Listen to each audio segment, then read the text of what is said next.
Hey rollers, I've always had a great respect for Judo and the people who practice it at a high level. When I found out my first absolute match was against a Judo black belt, I knew I was in deep. It didn't help that he was considerably heavier than me and that he was half my age. On the bright side, he only had a blue belt in Jiu-Jitsu, so I was hoping to catch him with something crafty. I was cautious as we started out. I know just enough about Judo to know that if he got an underhook and a grip on my wrist, I'd be going for a ride. I tried to get my own offense going by grabbing for a 2-on-1 on his right wrist, and then I reached for my own underhook. I made the mistake of stepping forward with my right leg, and he scooped it up.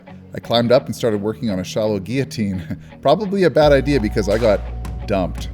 I tried to find his neck, but it turns out that he doesn't have one. I'd like this moment back so I could defend it better. I know many counters to a single leg that don't involve putting myself in position to get slammed. I just acted on the goofy impulse to climb up and see if I could start doing some choking. The impact wasn't bad, but it put me in a rotten position against a heavy opponent who knew how to maintain top control. He was glued to me, really using all of his weight and pressuring down.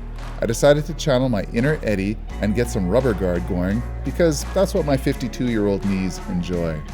I ground my elbow against his head so that I could get to chill dog, but it was only for a New York minute because he just powered his arm out and started passing my guard.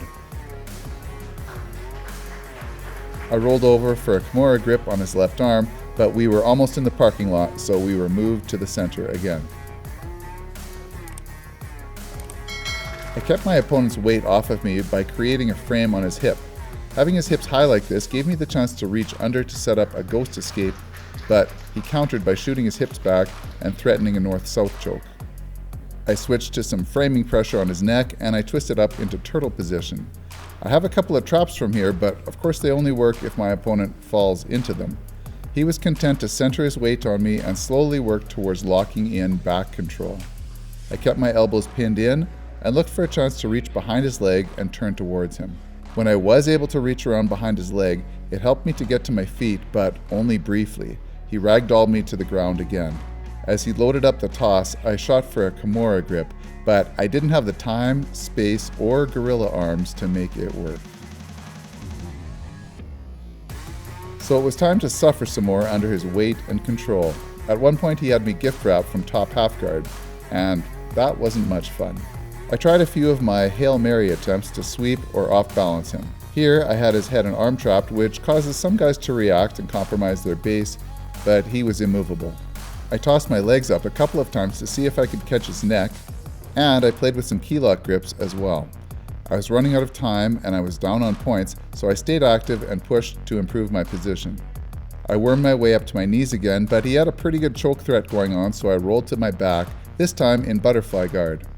He clamped down on me and tucked his chin so tight that there was zero chance of me finding his neck for a last-second guillotine.